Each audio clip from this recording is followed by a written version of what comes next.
welcome everybody. Hi, Greg. How you doing? How are you, Randy? Good to see you. Excellent. Good to be seen. Thanks so much for joining us today. My pleasure. So everybody, this is Greg Brown, Chairman and CEO of Motorola Solutions. Amazing person, amazing CEO, amazing family man. And you'll be hearing a lot about all of that today. He is the Chairman and CEO of Motorola Solutions. This is episode number 184 of Tech Sales Insights. For those that are members of Sales Community, thanks. For those that are not, Tucker will throw up a free link. The tagline is for CROs or those aspiring to be CROs, but anybody that's in sales and go-to-market can see lots of great content and information that we have there. The Greg's title topic is Leading Transformation, a title that aptly reflects Greg's leadership of this iconic brand and his personal values as well. By way of introduction, Greg is in his 17th year as CEO of Motorola and Motorola Solutions. Under his tenure at Motorola, the company has completely transformed. He's made over 40 acquisitions and achieved total shareholder return of approximately 1,400%. That's during that time period. That's got to be second to none. Well, that's good. I mean, there's some, it's not NVIDIA or Microsoft with cloud or Tesla with Elon Musk. Yeah. Okay. So there's 5 or 10 others that are, so you're in the top 0.0 whatever percentile. Fair enough. And he did an amazing job reshaping this nearly 100-year-old company to today being the global leader in public safety and enterprise security. Interesting side note, my mother-in-law, Janet's mom, who has since passed, was a secretary a zillion years ago for the person that ran sales actually at Motorola back in the days of the old stenographer, whatever. I didn't know that. Yeah. Oh, wow. Talking about that last night. And we're trying to figure out how we met. We think it might have been Troy's senior year, maybe night before graduation. So yep. Around 2010, I think we were all hanging out at Mary Ann's, and Troy said, "Hey, can I introduce you to my father?" I said, "Sure." And half hour later, was very impressed. We were fast friends, and somehow you volunteered to do a mentoring gig with me for a few years. So indeed, invaluable, and thank you so much. We also had have a common friend in Peter Bell. Yes. Yep. And Peter, that's a whole nother story too, where I met him. Randy, I met him in like 20 some years ago in London, where and Peter, yep. We were on a panel. He was running Storage Networks. I was running Micromuse. And we're on a panel with the inventor of the internet. And I didn't know Peter. And Peter goes, "How'd you get here?" I said, I don't know. What are you doing here?" He said, "I don't know." I said, "Well, let's make sure that the smart guy answers all the questions." And it was fun. There you go. Awesome. And we'll hear a little bit more about that from Peter in a little bit. So I did a dedication to you in my book. Thanks to Greg Brown for mentoring me and teaching me to use fact-based gut feel. So one of the things was that you would say is, if you know, you know, and if you don't know, you know, then it's likely a no. So you want to explain that a little bit? Yeah, that particularly related to people, but also it relates to any kind of consequential decision. But let's stick to people. You say, "Hey, what do you think of Randy Seidl? He's great. What do you think of Joe Smith? Not so good. What do you think of Harry so-and-so?"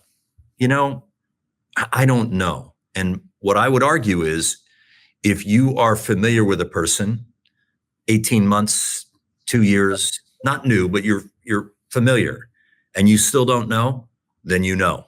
And it's usually no, and you're procrastinating or rationalizing or justifying. But when you don't know, you know. It also can apply to a big decision.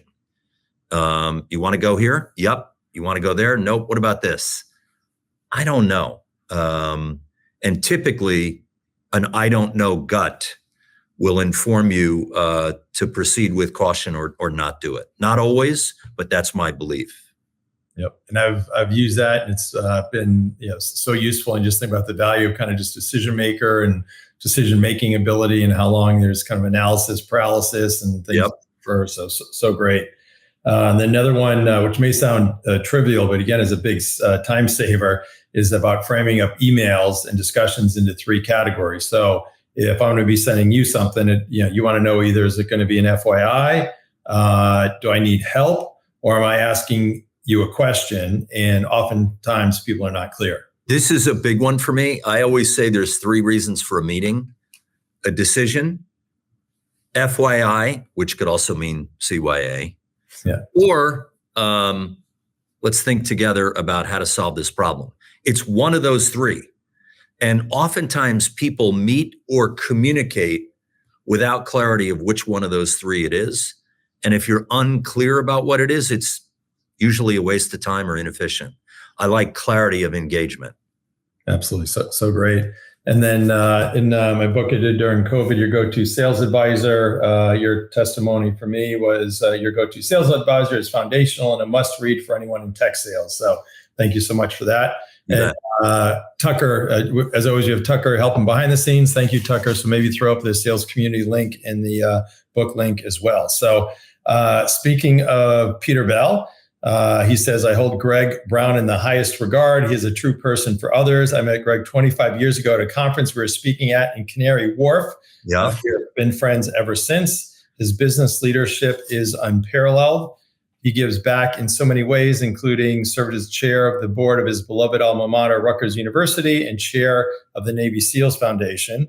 Greg was kind enough to be guest lecturer of a class I taught at Boston College. I will never forget one of his comments he shared with the class: be an energy giver and not an energy taker. Greg is the ultimate energy giver. Should be self-explanatory, but maybe explain that a little bit. Yeah, I love Peter Bell, and I appreciate his kind words, but right back at him. He's a role model for me. Look, I think attitude determines altitude. And professionally or personally, the people that are problem solvers and bring you energy, optimism, positive thinking, that I'm not suggesting, Randy, rose-colored glasses, right, telling you what you want to hear, but somebody that says, let's figure it out, as opposed to the negative people who have a problem with every solution and they suck the oxygen out of the room. If you see them walking down the hall, you'll get the eye roll or you'll feel it. And I think energy takers reduce performance.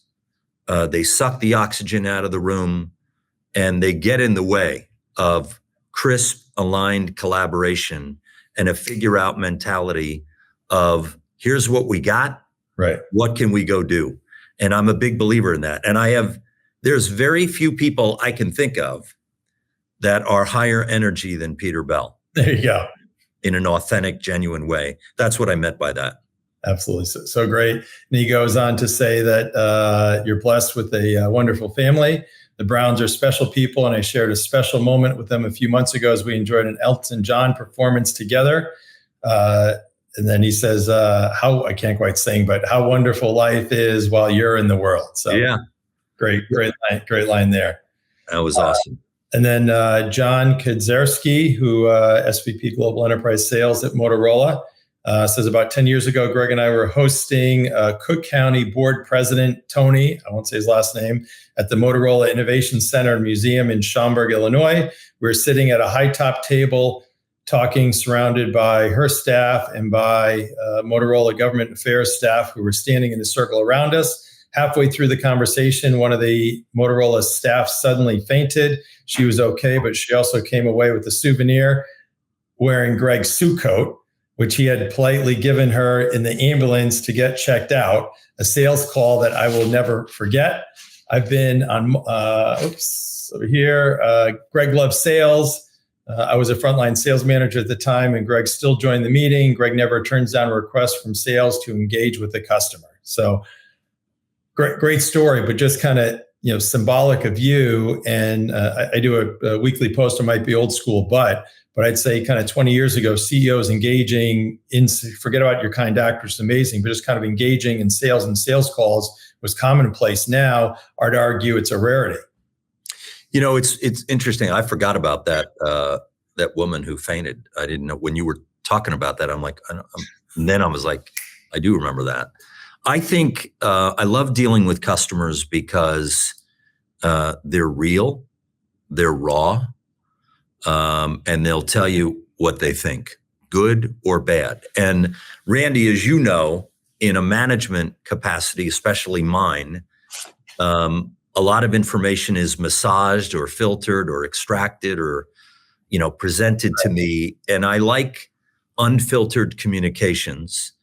And I don't mind going to see a customer who's just genuinely unhappy for whatever the reason. I think candid feedback makes you better. I think candid feedback keeps you grounded professionally and personally. You avoid drinking your own Kool-Aid. And customers will tell you what they're feeling and what they're thinking. They'll tell you what's happening competitively. They'll tell you the problems that they have. And I think the best salespeople listen and ask questions. They don't talk a lot. Selling isn't telling. Selling is listening and problem solving and validating and verifying and taking the time to understand exactly where that client's coming from. And I love that. There is no substitute for it. I love it. Yeah. And amazing to lead by example, because there's still, I think, far too many companies today where the sales teams, feet on the street, have very little air cover from either their first or second line leadership, let alone the CEO. So what a great example to have everybody down the food chain to really know, hey, what's considered preferred behavior, I'll say, which also is very revenue generating. And then from Ruth Davis, who's Director of Sales Ops, I had the pleasure of meeting for the first time about a month ago. Also try to get from somebody that doesn't necessarily know you well firsthand, but said, though I've not had the chance to meet Greg face-to-face, I have a deep respect for his leadership at Motorola Solutions. A while back, Greg shared his reading list with my team, and it was incredible to see his dedication to be thoroughly prepared for every challenge. I've been on multiple town halls and earnings calls where he was faced with the toughest questions, not just about Motorola, but about the economy and world events. He is consistently leading with confidence, insight, and a clear vision that reflects both his deep knowledge and unwavering commitment to the success of Motorola Solutions. So, well, that's very kind of Ruth to say that. And when we do town halls, or other companies call them all hands. Yeah. I don't have PowerPoint. I don't have slides. I don't believe in a dog and pony. They're right after the quarter, and we say, here's what went well, and here's what some of the questions were. Here's what people are excited about, typically through the lens of the investor community. Here's what they're not sure of. And then people can ask whatever they want. They can ask it online. They can ask it in person. I don't like to quote unquote prepare for that. I think you have to be real and authentic and answer the questions that come your way. I certainly don't have all the answers, and I never would represent that I do, but I love a live, interactive give and take. It's energizing. So I appreciate Ruth's comments on that. And look, we got a great team. And we're aligned, we're mission driven, but we have disagreements all the time in here. And there's plenty of things that we and I can do better. And that's what I spend time on. Excellent. Yeah, the disagreements, presumably with your management team, you can disagree, but then once you decide, you execute and you march, you don't keep kind of looking in the rearview mirror, right? And by the way, Randy, just since, this is real current, but right before we jumped on this call, I was talking to some members of my team yesterday morning on Sunday, and we were talking about something and said, "Okay, what do you think? What do you think we should do?" And we talked about it and said, "We think we should do A, and get some additional information in context." Got into the office this morning. Somebody came into my office and said, "You know what? We should reconvene for like 10 or 15 minutes. Let's just reconvene because we did some of the homework assignment last night, but let's just see where we are." And literally 5 of us here this morning spent 15, 20 minutes together. And after people slept on it, they had a little bit of a different point of view. And I have to be inviting and welcome that, because quite frankly, we left it yesterday and I thought we were going to do one thing. And this morning it's changed a little bit to do something else. And that's okay. And some of them said, with this information, I have a little bit more information. I think we should do X instead of Y. One other guy said, I slept on it. Nothing's changed, but I'm not as convicted around where I was yesterday. You got to let that happen. And whether I like it or not, whether I expect it or not, whether they agree with me or not, it doesn't matter, because, and I do believe this strongly, when you're the senior person in the room,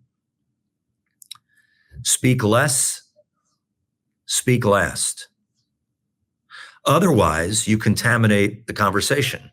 Because if we had met this morning and I said, okay, just to recap, yesterday we said we're doing A, I still think to do A. What do you guys think? You've lost the team and you've lost the candor of the conversation. And I was very appreciative of all of them saying, here's what we think. And it was just a few minutes ago. Oh, great input there, real time. And in some of that, I mean, certainly it's, very fact-based, but then there's also some of that, right, which is in your gut, right? It's absolutely. On it, don't really know. Okay. Exactly. And hey, it's not A, then it's B or C. A's probably not there, right? That's right. That's exactly right, Randy. And I think this is a combination of fact and quantified, risk-adjusted return. But at the end of the day, there's always an intuition. And what I've learned, you mentioned up front, 17 years in the job, knowledge is information. We get a lot of information, social media, reading, ingesting all kinds of information, ChatGPT. We put a lot of a premium on knowledge. Wisdom is experience. And the engagement we had this morning was a combination of updated information to give us more informed knowledge, but it also was reflecting on the road traveled, good decisions, not so good decisions, and incorporating experience. So I always say with effective teams, you want a combination of knowledge and wisdom, which is a combination of information and experience. It's not about being the brightest person in the room or having an Ivy League degree or whatever it may be. You need both to incorporate those ingredients into the blender to give you better decision making. And I think that's what we had this morning. Oh, so great. And with the, I think by and large, you have a team that's kind of been with you for a while, correct? Yeah. All of them were not with me. They were not, none of them were reporting to me when I started out. But they have ascended to the role, either promoted from within. Mahesh and Raj Mahesh was acquired in, Raj was hired in, but it's a good cross-section because it doesn't really matter where you're from, whether you're an internal Motorolan, came in through an acquisition, or were hired, because it doesn't matter where we're from. It matters where we're going. And I think there's alignment on mission and values and behaviors, and candid exchange, which is what my team makes me better. And that's what I want. I want them to challenge me, to challenge my conventional thinking, to push me. And they really do. And I'm really proud of them. That's great. So then, but the times when you do have somebody new coming in, it's got to be an interesting dynamic because you have the kind of this team, it'd be like any, sports team, whatever analogy you want to do. So any things that you do intentionally or deliberately to kind of make sure it's kind of going as a team as opposed to the old team and then a newbie or two? Yeah. And that's a really important point. In the past, and this is a mistake that I made, one of many. There's not enough time to cover my mistakes on this. All right. Well, Ali, that'll be our next one. The title. Oh, I'm serious. But the important part of building the team is it's obviously a meritocracy, but admittedly, over time, looking back, There were one or two people at different points that were closer to me through experiences, came up the ranks. And I, Randy, didn't appreciate the perception that there wasn't everybody was equal. When this guy talks to Greg, he's kind of in the know. He's Greg's guy. Yeah. And that imbalance is unhealthy. And I helped cause it. I didn't know it. I know more now. But now let me take you to the other example. And Raj Naik, who runs strategy and ventures, Raj was hired 8 years ago, 7, 8 years ago from AMD. I didn't know him. He didn't know me. I didn't even hire him. He was hired by somebody else, but then ascended into the executive committee.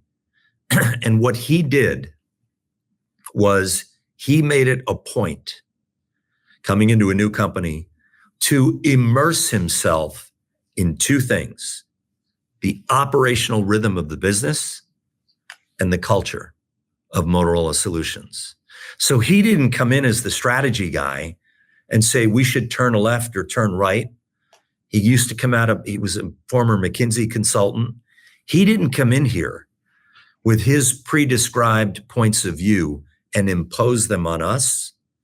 He took the time to assimilate into the team, learn the business, learn the field, learn the products, learn the culture, and over time established credibility inside the company, adding value, where his acceptance became uniform with everyone else in the company and my executive committee. And it was incredibly effective, smart, and instinctive by him.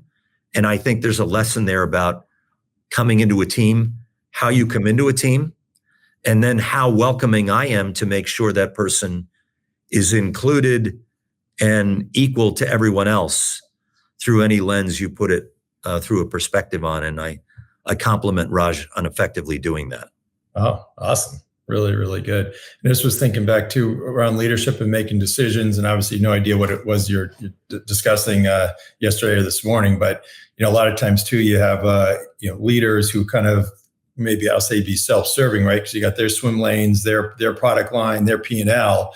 And I remember when I worked for Mark Hurd, he'd always say, "Hey, it's my P&L is in his P&L, so it's the company P&L. So if the company does well, there could be give and takes between the different product lines or silos or geos or whatever. But hey, if I, Mark Hurd, do well as CEO, the company does well, everybody else is going to do well. So kind of don't worry about that. Have the broader view," which is a hard thing to do, but sounds like you've been able to kind of get that ingrained in the culture of your leadership as well. I think it takes time.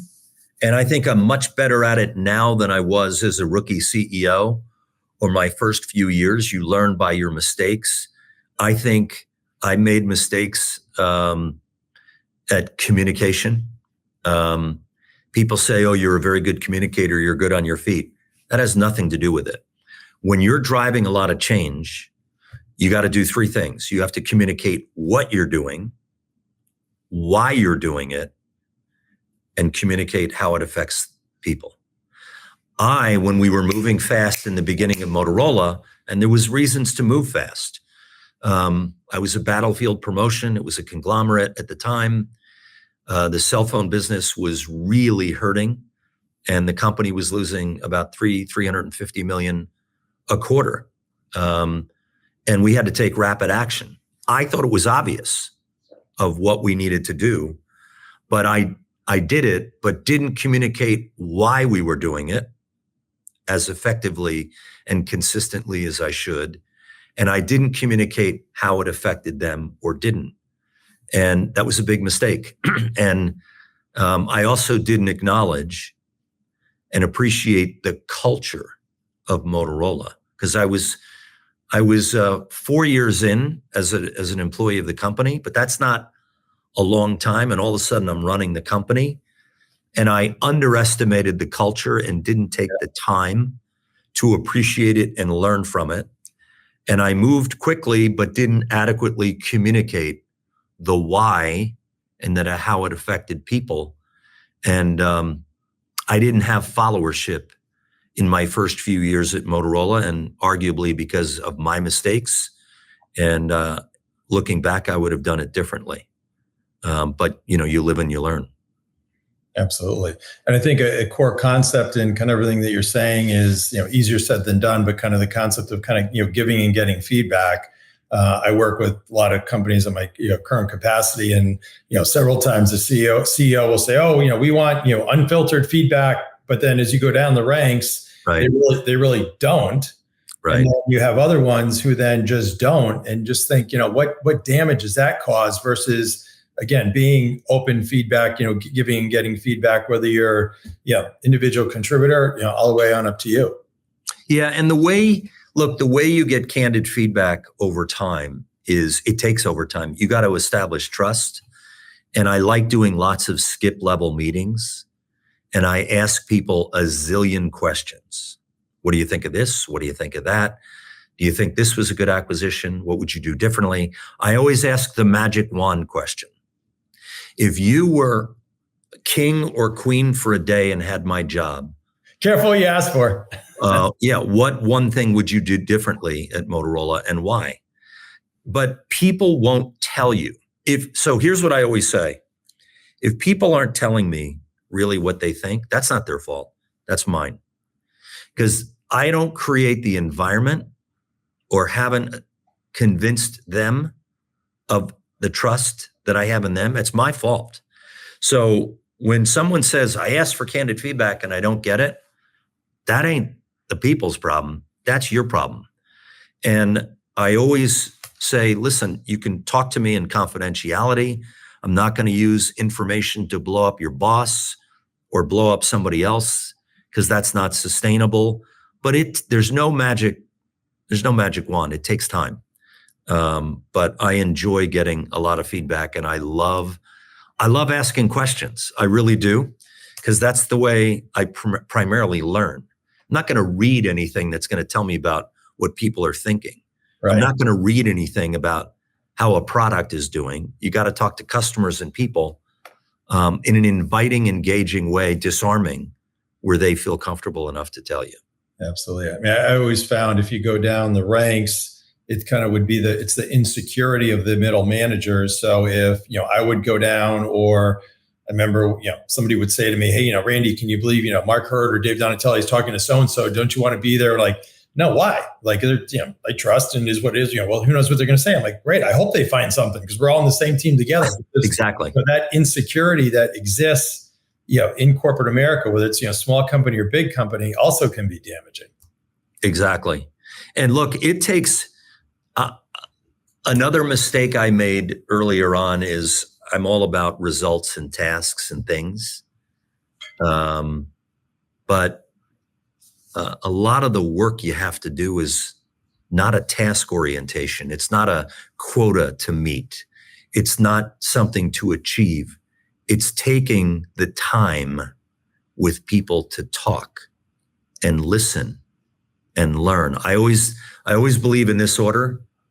You listen, learn, and then lead. I don't think you can lead if you're not listening. You can, but it's not going to give you good results. I don't think you can lead if you're not taking the time to learn.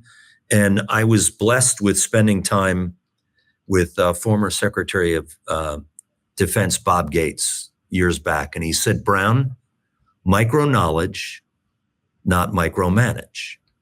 So when I come into an ops review or I come into a meeting, I've taken a lot of time to prepare. I'm not mailing it in or just showing up. And people will know that I've taken the time.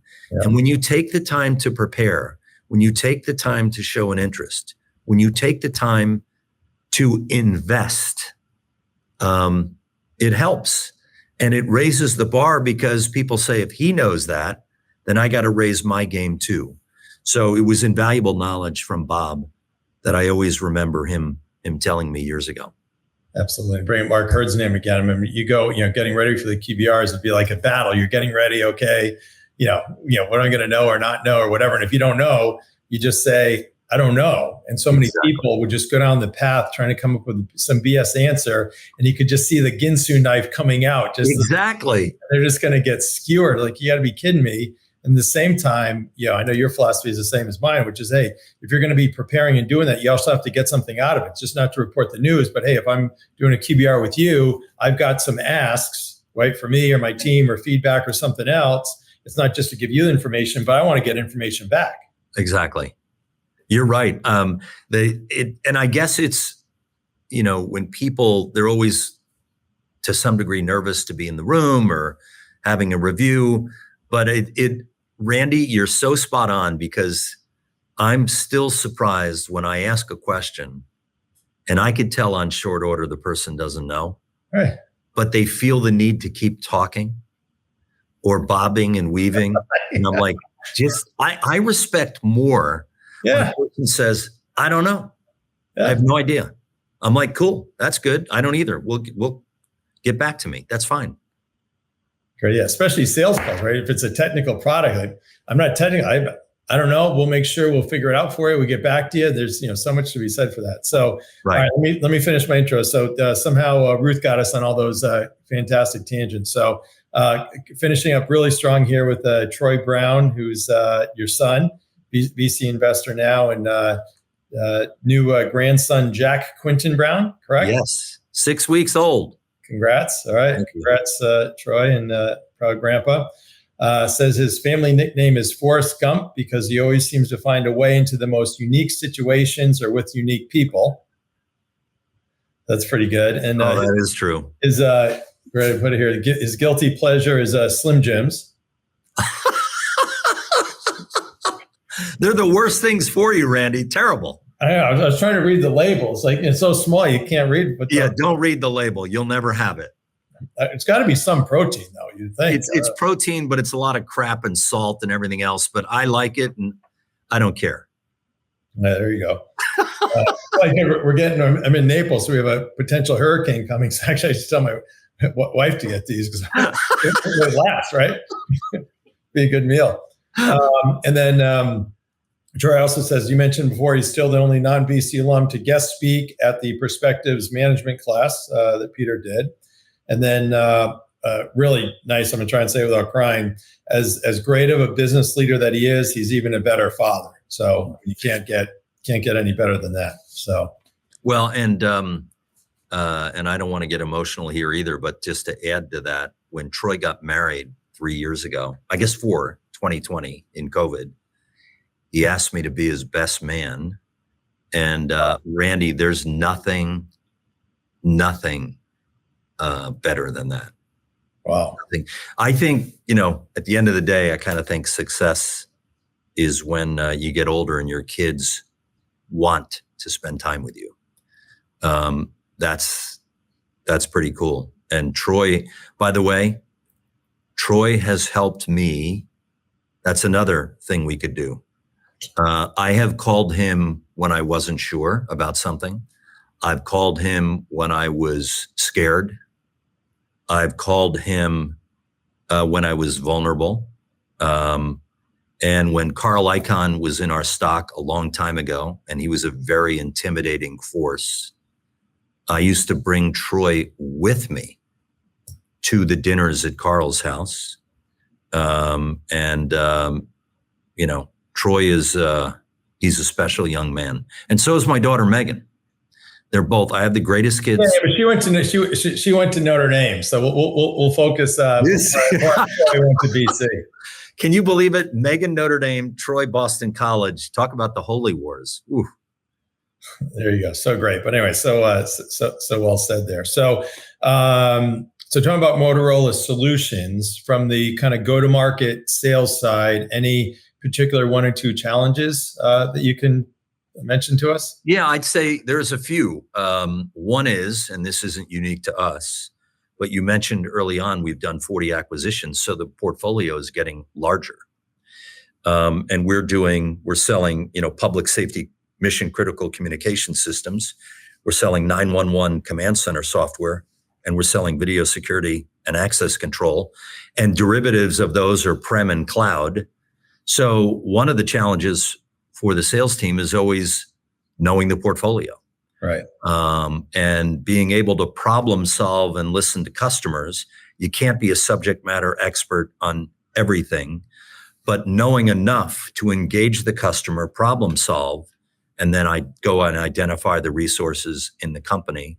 That's one. The other would be, there's always, we use a blend of direct sales and indirect sales. And what's the appropriate blend of direct and indirect is always, there's no perfect formula for that. And the third challenge, Randy, is sales compensation. It's an art. And so, what should quotas be? What should achievement to the club be? You have to diversify and have not just blow out your overall number, but have representation in this product area and that product area to show that you're demonstrably selling the whole portfolio. Those are always the challenges. And sales leadership, right? You go from selling, I used to sell back in the day, and then you go to sales management. It's different. You lead, you don't control. You inspire. You hold people accountable. You problem solve. You help them remove obstacles, typically inside the bureaucracy of the company. But leading and doing are two different things. And that's always a challenge as we promote people up inside the company and they scale. Are we giving them the tools and the feedback so they can lead more broadly and scale more effectively to make the company better? Those are just a few that come to mind. Yeah, the sales leadership is one I see a lot now because generally speaking, I'm not saying for Motorola probably was not the case, but a lot of people got promoted up during COVID. A lot of people over the past few years have been promoted up maybe more of a retention versus because they deserved it. And at most companies, as great as your culture is and everything else, I'm a firm believer it's that first line sales managers really run that sales engine. So as great as they are, they have to be the ones that are clicking, right? Not that you're not important, but you and direct reports, everything else, they're nice, but those are the must-haves. If you can get them clicking, it's true. That can really make things. Any things that you do there special? Totally true. It's to make sure that, and we spend more time on and talk about who we're promoting. You could be, the fact that you're a great salesperson does not necessarily make you a great sales leader. And by the way, I really believe knowing what you don't know is a hell of a lot more important than being brilliant.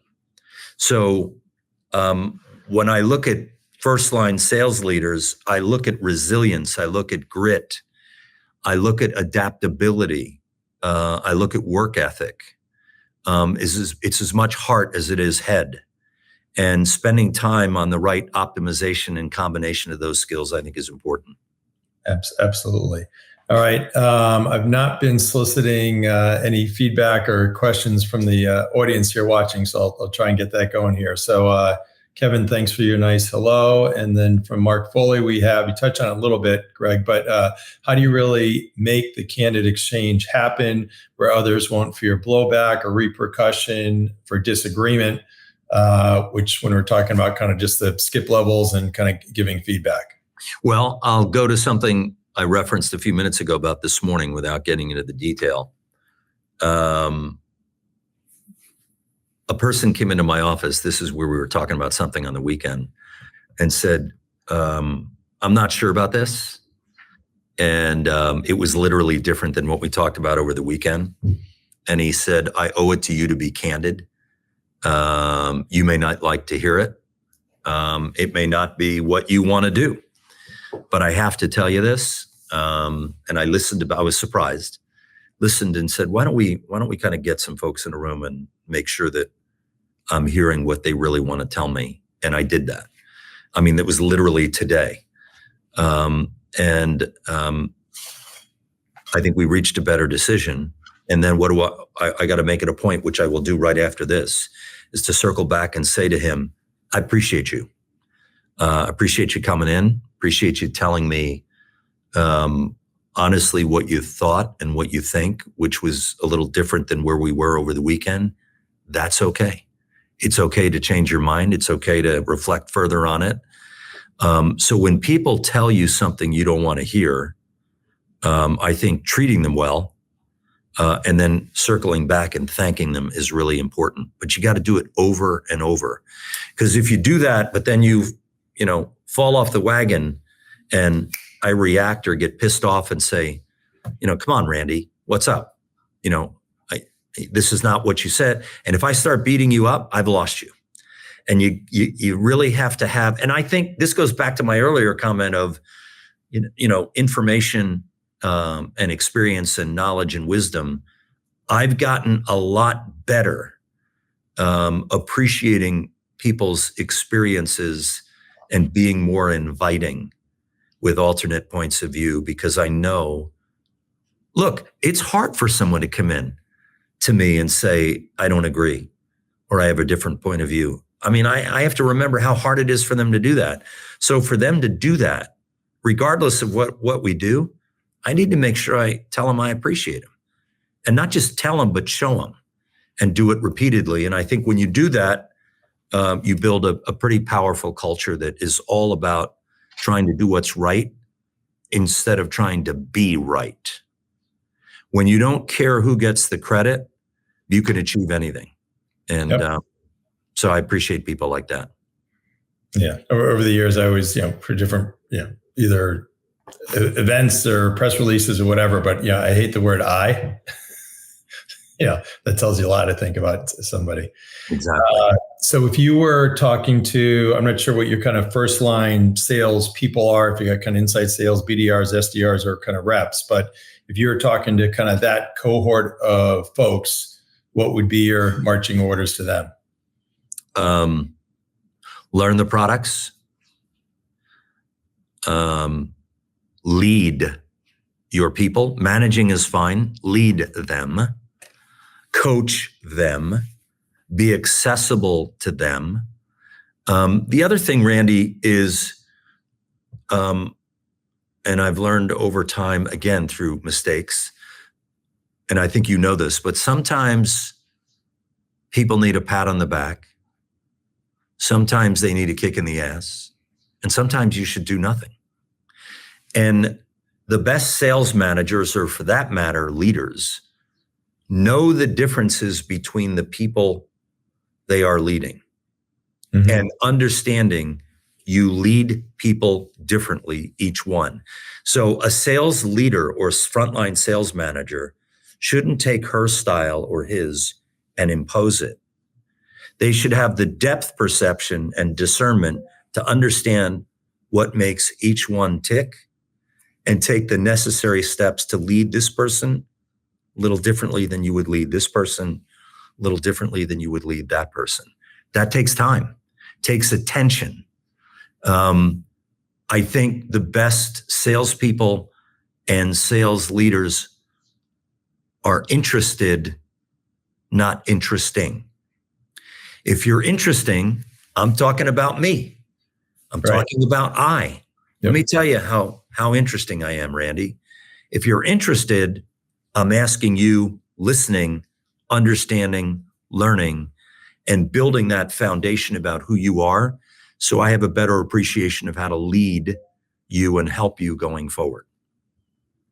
Awesome. So we do talk about you. So you've obviously had some great mentors along the way. Any one or two in particular you want to mention, and any kind of one or two pieces of feedback that you received from them? I will tell you that you learn from every single boss you work for, good or bad. I also learned more from the bad than the good. I had a branch manager in Detroit. He was irreverent, aggressive, wickedly smart.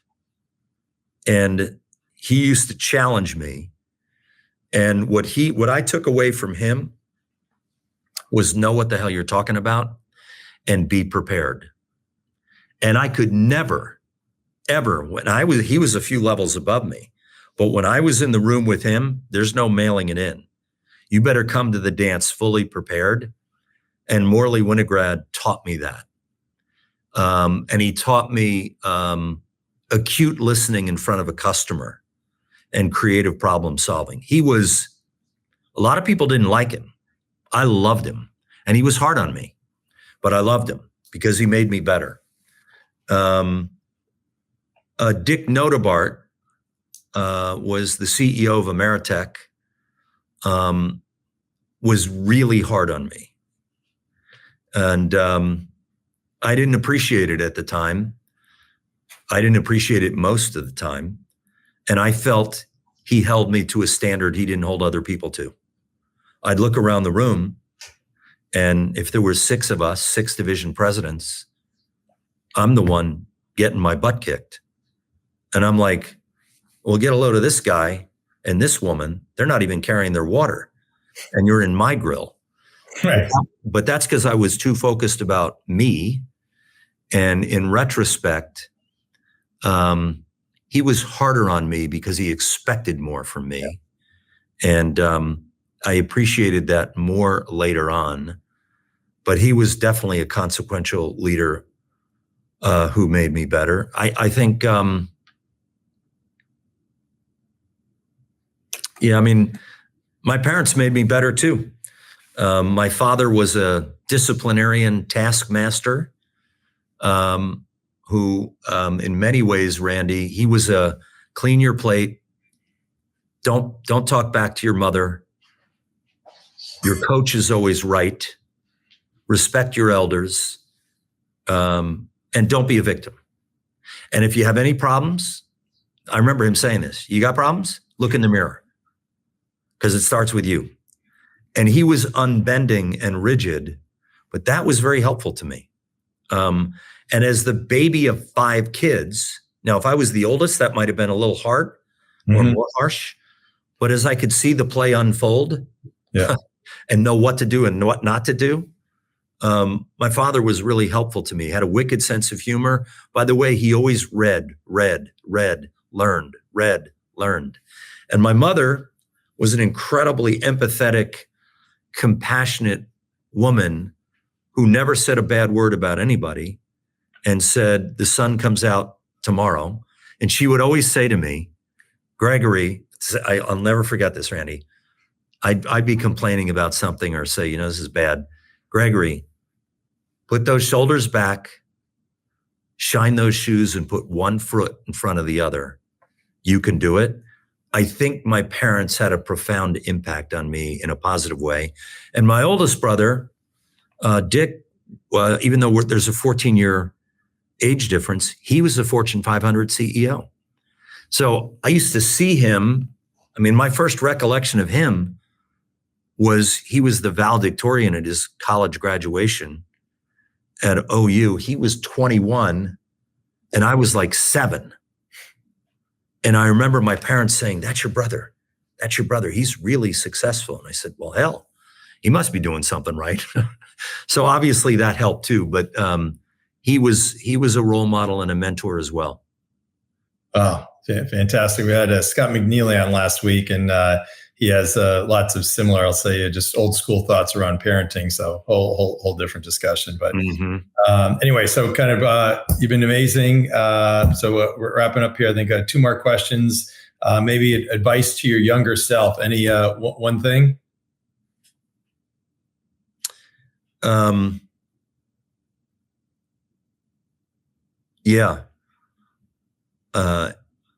It's not the cards you're dealt, it's how you play the hand. So, now the good news is, going back to my parents, I never focused on what I didn't have. I didn't go to an Ivy League school. I went to Rutgers, the State University of New Jersey. My brothers went to Mid-American schools. They went to Ohio. They both were Sigma Chi's. And they said, hey, you got to keep the tradition. You got to go to school in Ohio. You got to be a Sigma Chi. I didn't go to school in Ohio. I didn't join a fraternity. I never even went to college and lived on college. At school, I commuted from home. And everybody said, that's terrible. You're going to miss the college experience. You will have so many shortcomings. I never thought about it. 1, I didn't have any money. I was a Pell Grant kid. 2, I worked my way through school. And I never thought about that. So I always say, play the 5 of clubs. We all wish we were aces, kings, and queens in our life. Well, that's not the reality. Yeah. So don't worry about what you don't have. Play the cards you're dealt. And it's how you play the hand. And I think that's the most important thing. And I think of my mother and father helping me with that, and my brothers. So good. I can relate to a lot of that. Thank you for sharing. And what about in conclusion here, any PG Randy stories that you want to share? Well, we've known each other now 15 years, plus or minus. Here's what I would say. I don't have a specific story, but what I like about you, among other things, is you're a good combination of head, heart, and guts. And I think you're authentic. I think you're colorful. We've had a few, stories and good times where you're real. I don't think you're pretentious. I don't think you're stuck on yourself. I think you're self-deprecating. And I like that. And I always look at you, even though you're a native of Connecticut, I look at you as kind of a blue collar Bostonian guy, BC, and you're real. And I always feel better when I'm with you, and I always feel better after I've spent time with you. And that's ultimately the real measure. And I appreciate you. Thank you. Appreciate you. That was amazing. Thank you. Okay. Hey, by the way, we had a bet last year about BC and Rutgers, but I think it was. Yeah, I know. I was just thinking about that. It was a draw. I think we both won 6 games. Okay. Well, I'll go back. There's got to be some ranking somewhere. Yeah. So it was like, who's going to be worse. But anyways, so amazing. So thanks to Allie and Cynthia on your team, and certainly thank you to you. Thanks, Tucker, for your help behind the scenes. And then Tucker, if you can put the link for Sales Community and also for the book up, that would be great. And just has been amazing. So look forward to, not sure how many years you got left, but you just keep going and just it gets tiring in every quarter. Hey, great results. Congratulations again. Keep going and going and going. But you certainly have the formula down, and amazing that you're still willing to learn and are learning and being interested in everything around you. So, by the way, Randy, that's the last point. If I stop learning and become uninterested in learning, it's time to hang up the cleats. But you got to learn. You learn information, you learn from people, you learn from every situation you're in. And I love that. And I love people. So thanks for having me. Awesome. Thank you so much. All right, everybody, have a great week.